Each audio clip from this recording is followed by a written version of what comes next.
Today, our guest speaker is from the prestigious university, which is QS, rank number 14, and it is the world renowned university that we all are aware of.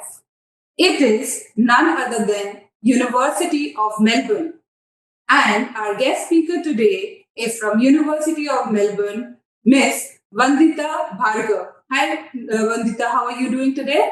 Yeah, hello Shanti. I'm very good, thank you, and thank you for inviting me to be one of the guest speakers today on this medium. So much, Vandita, for joining us. And along with Vandita, we have our second guest speaker, who is all the way from Sydney. He is the University Relationship and Marketing Manager at Global Reach. He is none other than Mr. Aditeya Lochan Singh. Hi, Aditya, how are you doing today? Hi, Shanti. Thank you so much for having me. It's great to be here to share some of my knowledge. Being also an alumni of having studied at University of Sydney, and also I'm based in Sydney, so I do have a good understanding of the experience. So it's a pleasure to be able to share it with you. Thank you, Aditya. So, Vandita and Aditya, today we have some important questions for you that has come from our student inquiries. Okay. So, to begin with, my first question is for Vandita. Now, Vandita, our students know about University of Melbourne, given the prestige and the recognition it has worldwide. But I would request you to give us a brief about the university so that our students can get to know about the university better. So over to you, Vandita. Sure. So thank you for that question, Shanti. And as you rightly said, the University of Melbourne has an outstanding reputation for excellence. It is one of the world's finest universities. Employers worldwide, they seek out our graduates. So we are a comprehensive university. We offer a range of programs at undergrad, grad, and PhD level. Uh, over across probably 600 courses and then more than 100 subject areas. A lot of our programs within these subject areas are also ranked, within the top 20 internationally. So really, a prestigious and high ranking university. But probably what is more important to the audiences right now is that the fact that it's a truly international university. We have got students from over 150 countries studying at the University of Melbourne. Yet 49% of our student community is Australians. So this really talks about the reputation that the university has not only internationally but also within Australia. And when students are looking at coming to Australia, they want to learn more about the Australian culture. They want to understand, how it is living in Australia and more importantly, build network. So students get a lot of exposure, not only, to learn from different cultures across all these countries, but also to really understand and get an exposure to Australian culture. Our academics, because it's such a prestigious university, we have academics who teach, who come from various backgrounds. They include from the community, government, and business experts, as well as we have got a few Nobel laureates and Rhodes scholars. So students get to learn from the best in their areas, and of course, they also get to network within people who are really connected within their subject areas. Finally, just the campus. The campus is located in the center of Melbourne. If you can look in my background, this is like a very lush green campus, yet it's very close to the main Melbourne central business district area. So it's very close proximity to the main city as well. And it's a huge university, 52,000 students, yet the university is committed to providing full support to all international students to ensure they are, set for success in whatever field they are in. So that's a bit of a background of the university, Shanti. Thank you so much, Vandita. I think that was quite an insightful information that has been shared by you. So of course it's very helpful to our students to know University of Melbourne from a representative from University of Melbourne. So thanks once again, Vandita. Now my second question is to Aditya. Aditya, you live in Sydney. You have been an alumni in one of the renowned university in Australia. What suggestion do you have for aspiring student who is willing to study in Australia? Thank you so much, Shanti. And yeah, just once again, excellently communicated, Vandita. I have been to the University of Melbourne campus, and it is truly a very beautiful and spectacular campus. And so just building off that, I feel like when you come to a university in Australia, it gives you the platform to actually interact with so many people from different parts of the world. And it really is a community which does cherish the things that we bring uniquely to the table. And, I would really urge all international students to actually, to come out of your comfort zone and to branch out, to say hi, to try out new things, to join different societies. And often I've seen that many international students, they come with, this sort of preconceived notions, thinking that people might judge them or, be racist even. But the truth is that, see, there will be all kinds of people everywhere. We have some of the most racist people in Australia, in India, I mean, sorry. But in Australia, I feel like since being here, I have so many friends who are white Australian, people from around the world, other places, and I've never felt that sort of discomfort. And I've always felt that everyone has truly cherished my unique experiences. And in fact, many people are very curious to learn more about India as well and to explore India.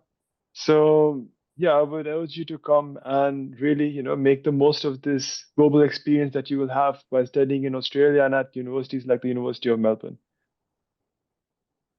Thank you for taking that question up, Aditya. So, my next question will be for Vandita.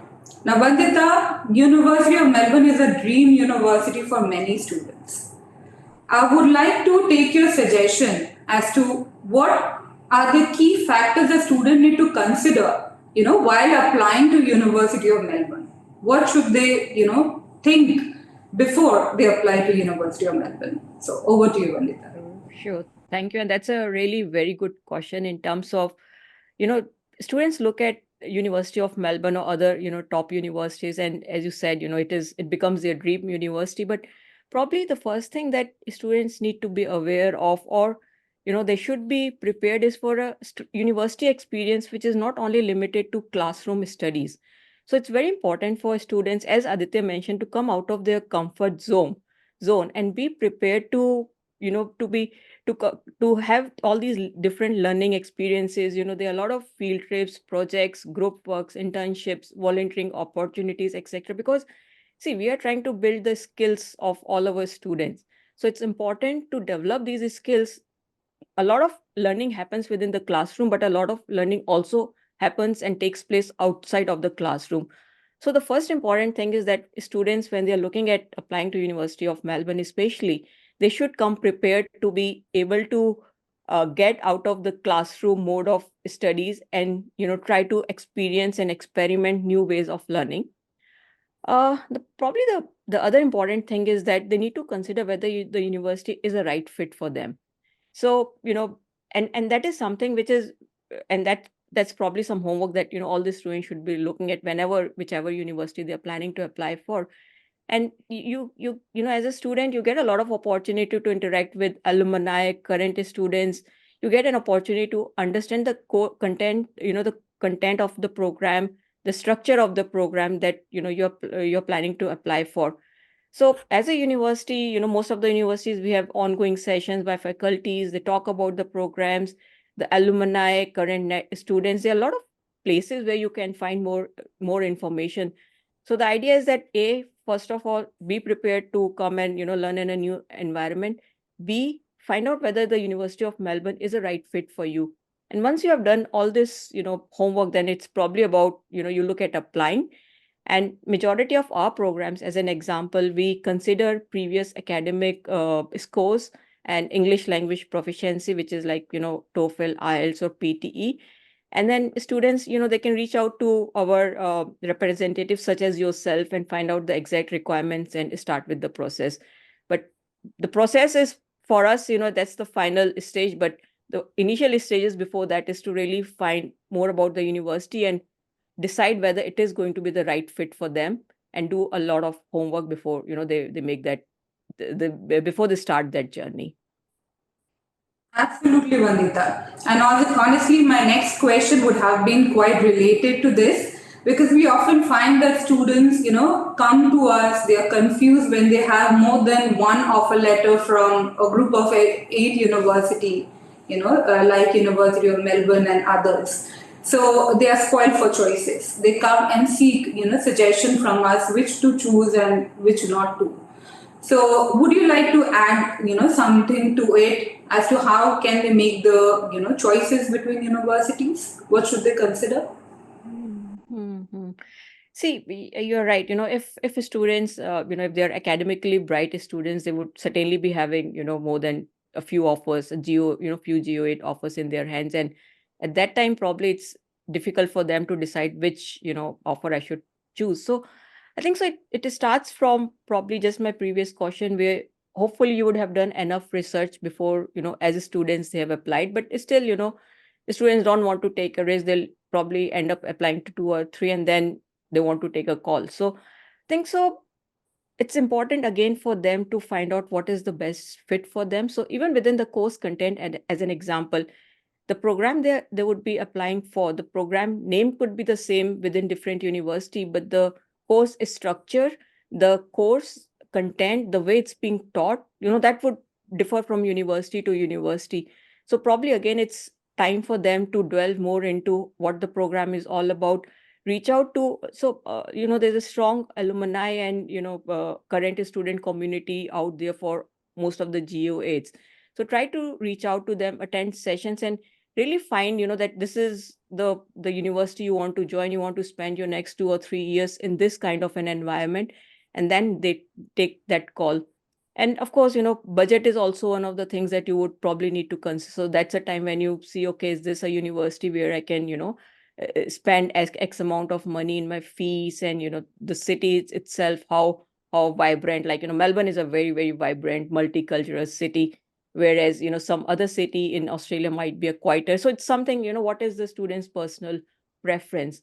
So probably do research, and again I would refer them back to people like yourself who where your counselors, they are so well educated, they have done trips to the universities, they would probably know more about the GO8s, all of them, as compared to what I know. So they can really kind of give a lot of context and educate students in that manner. So whatever decision you do, it's the only thing that we always tell our students that University of Melbourne, it is the highest ranked university in Australia, best university, but be sure that it is the right fit for you, because it's not for all or everyone. Thank you so much. I mean, I definitely take that point. It is not for everyone. I mean, you have to be very, very particular when you're making a choice between universities. So, thank you so much, Vandita, for taking that question. I believe, Aditya, there is a live question which must have been posted in the chat. Can you just, take up that question, please? Sure, sure. So the question is studying abroad budget friendly? So the thing with that is that, well, of course, it will depend on how big your budget is. But then, there are different universities of, different kinds who charge different amounts. And also, there might be certain cities, as Vandita mentioned, which are not, as big as Melbourne and may have a different quality, sorry, the cost for living and things. So those factors come into play. And of course, if you are eligible, there are scholarships which can also help you out. But then, yeah, we will have to look at, your case, and you can speak to a counselor, and we can assess if, study abroad is a viable option for you or not. Right. Thank you, Aditya, for taking that, random question. Now, my next question is again for Vandita. Vandita, would you be able to, tell us about the Melbourne curriculum for the undergraduate students and how is it different from the other universities? Yeah, sure. That's again like a very good question, because the Melbourne curriculum is something which is quite unique for us within Australia. It's a curriculum which is more aligned towards the top universities of North America and UK per se, the curriculum itself. So it is the curriculum that we teach our undergraduate students. It's known as the Melbourne curriculum, and it's a unique approach where we encourage students to explore and discover their passions and strengths while developing deep expertise in their chosen discipline. So the way it works is, there's a flexibility. So a lot of students, because they've just come out of their high school, and they're still kind of deciding what kind of career they want to make. And while they might want to pursue something in business, they might still not be clear whether they want to do marketing or management. Or as a science student, they might know that they want to do something in computers per se, but they don't know whether they want to do software engineering or computer science, right? So a lot of confusion is there when students are required to choose their major. So the first kind of key component of the Melbourne curriculum is that students can choose their major up till the end of their first year. So the first year is going to be common. It can be common for all the students within that discipline, and they meet with their academics, they meet with course advisors, and then they can decide on what major they want to pick, and that can be done from the second year onwards. The other key component of the Melbourne curriculum is what we call as the breadth subject. So the breadth subject is one subject that all undergrad students can choose from a discipline which is other than their own home faculty per se.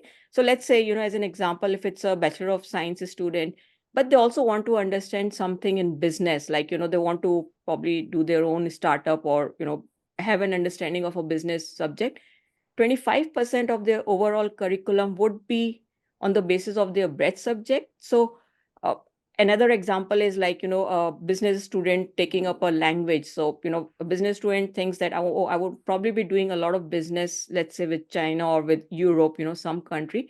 So they start picking up that language. So it's no longer just an area of interest or a hobby, but it's actually a program which you give exams, you prepare for. And towards the end of your 3 years, you come up with a lot of multidisciplinary skills, because you have you've got a lot of depth within your own study area, but you also have the breadth that you have studied through a different faculties. And that's where we prepare students to work across multidisciplinary areas. And there's something which is really welcomed by our employers, with the organizations that eventually hire our student. This is something which is really very welcomed by them, that the students come across as being experts in their areas, but they also have a good solid understanding about some different discipline. So that's what the Melbourne curriculum is. There are more factors to it, but I'm sure that's something that students can find out more on the website, or we can talk to them. I think that's wonderful. Thank you so much, Vandita, for highlighting the Melbourne curriculum, because again, students would want to know, how is it different and unique as compared to the offerings that other universities are giving.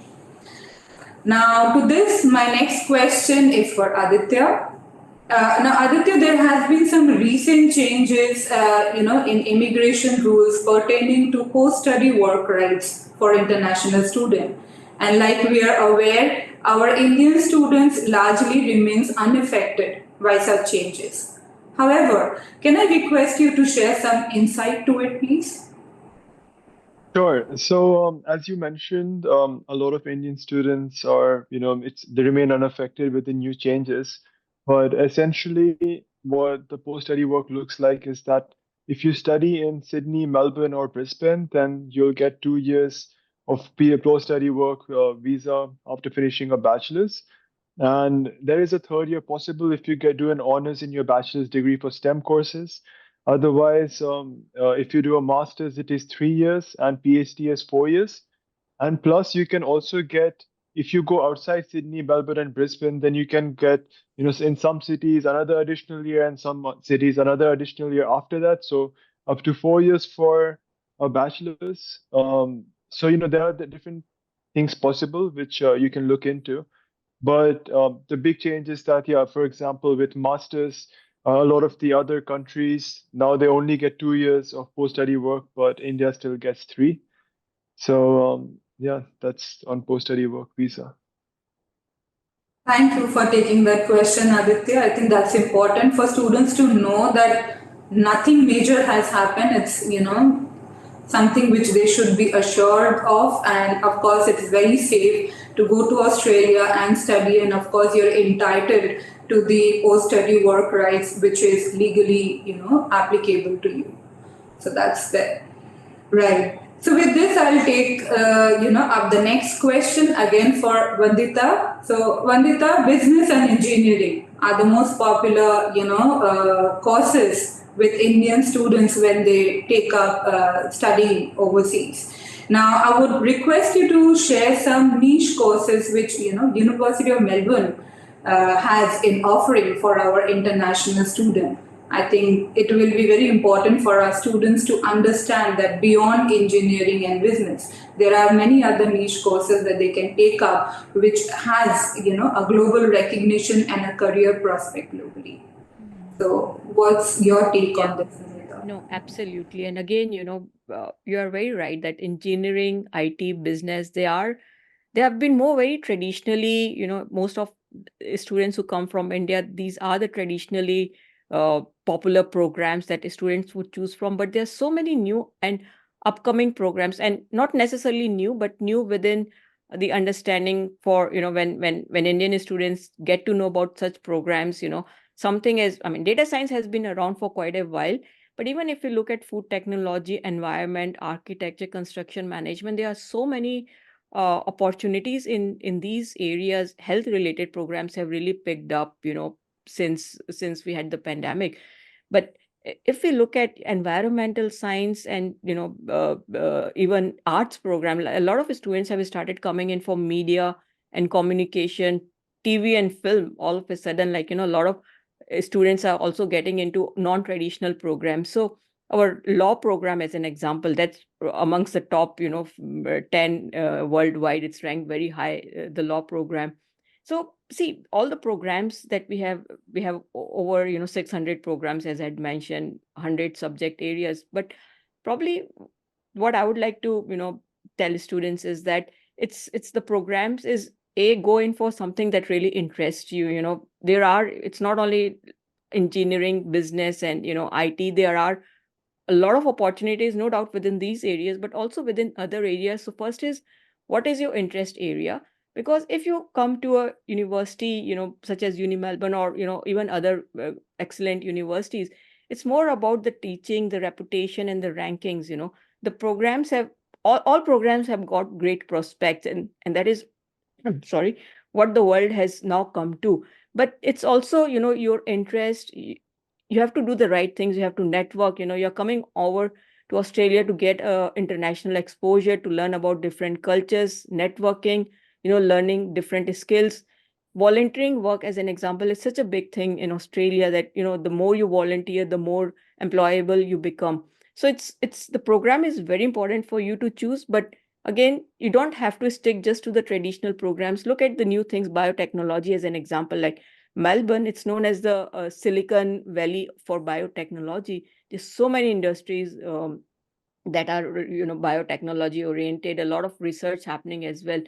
So probably a lot of new programs have, again, go through the program content, see whether you're eligible, and then try it out. At times, these programs, they actually end up getting students very highly paid jobs, and something that the students, they also like to do, like not necessarily just doing something which has been done in the past. So my last point probably to this would be that go for a program that you really have an interest in, and B, make the best of your university life. Like, there's so much that the universities have to offer in terms of giving you exposure, building your skills, and really creating giving you all the offerings that would help you to make your CV very strong.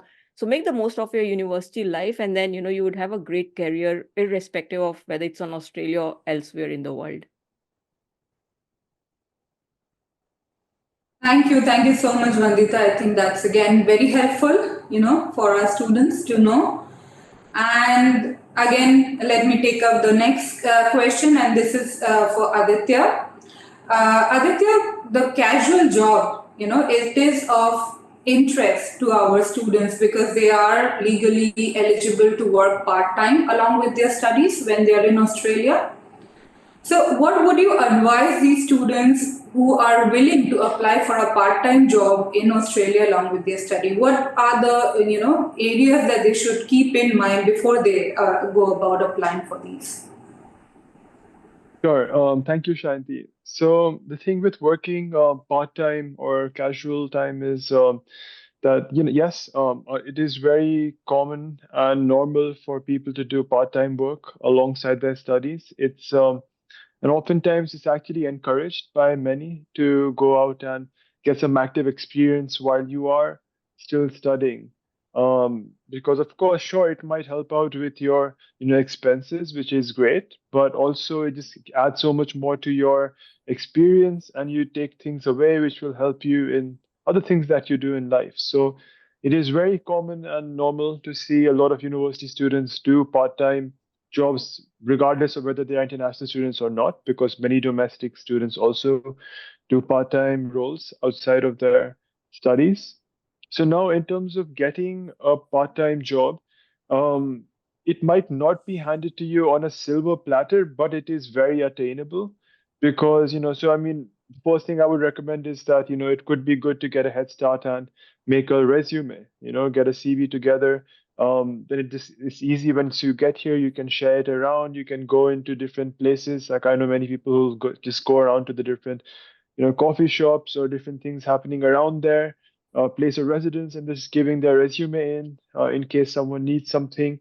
In fact, the universities might also have like roles pop up from time to time. You have to keep an eye on the bulletin board, and just see, because sometimes there might be roles such as being the ambassador for the university.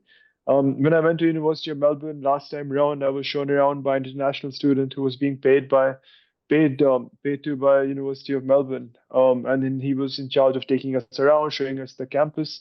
So there are roles there. And so it would, it's very possible you might have to come out and, take some steps to get it. But that said, it is attainable.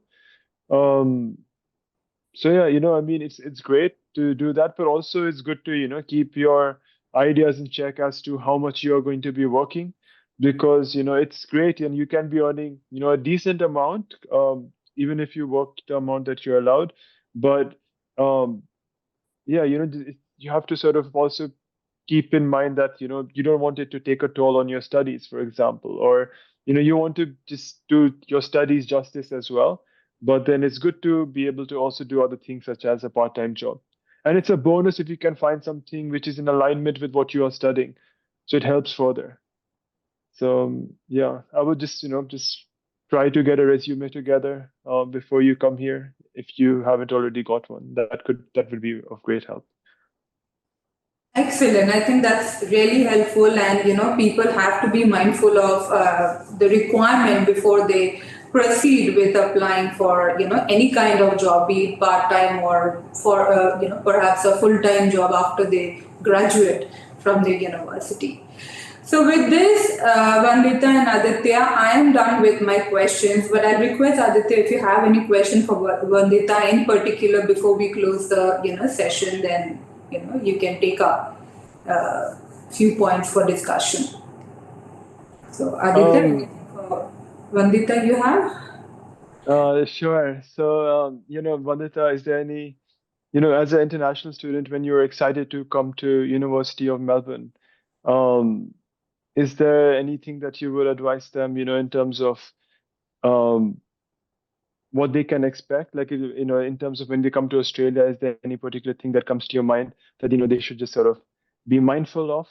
Like, for example, this one thing that sort of came to my mind was, driving, that, when people come to Australia and they want to start, get a car and then go to university, it's just good to keep in mind that, you have to, it's good to just come, even if you're eligible to drive, it's good to just come do some lessons and, just pay attention to the road rules before they start driving.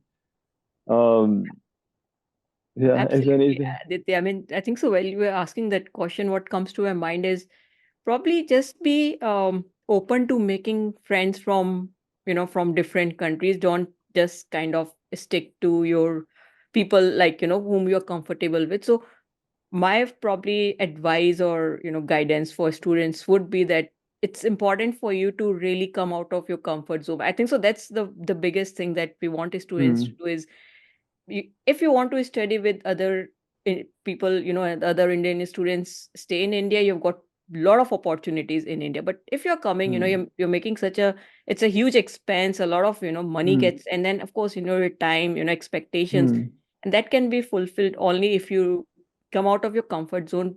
The universities have so much to offer. It's about you going out and find. Nobody will come and tell you, oh, this is what's happening. As international students, you have to be so independent. You have to go out and find out what's right for you, and then relentlessly go and make the most of those 2 or 3 years that you're at the university. That's going to really set you for success. Yeah. And one thing I would like to add to that as well is that, yes, of course, it's good to branch out and, do new things, but also, if you do get a bit of homesick, you can still, there's an Indian society at University of Melbourne, and at most universities, there will be, a society which will do like events, things like Holi, Diwali will be celebrated. There are, many Indian restaurants and even, areas which are pretty much Indian, and you can go to and just try all the things that you miss about India. And you have shops where you can buy the masalas, the same kind of things that you get in supermarkets in India as well. So yes, it is a new thing that, when you do come to a place like University of Melbourne, you do have a lot of new experiences, but, it doesn't have to be feel very foreign at the same time. You can still feel connected to India and the things that you do in India. Absolutely. Yeah. So I think that's great. And of course, it's been very helpful for our students who are planning to apply for Australia for the coming intake. Of course, students, if you're still planning to apply, let me, tell you that you're able to apply for our upcoming intake, which is in July. And there are few intakes, which is, available in September intake as well. Okay, so admissions are open. To know more about University of Melbourne and the courses that you will be eligible for, to know more about scholarship opportunities, please note that we do have our open day session for Australia and New Zealand on 1st of March between 2 p.m. to 7 p.m. So please register with us by going to our website link, which is www.planstudyabroad.com, and you can register with us today. So see you there, students. We are happy to help and assist wherever you need us. So thank you so much, everyone, and a very good evening to you.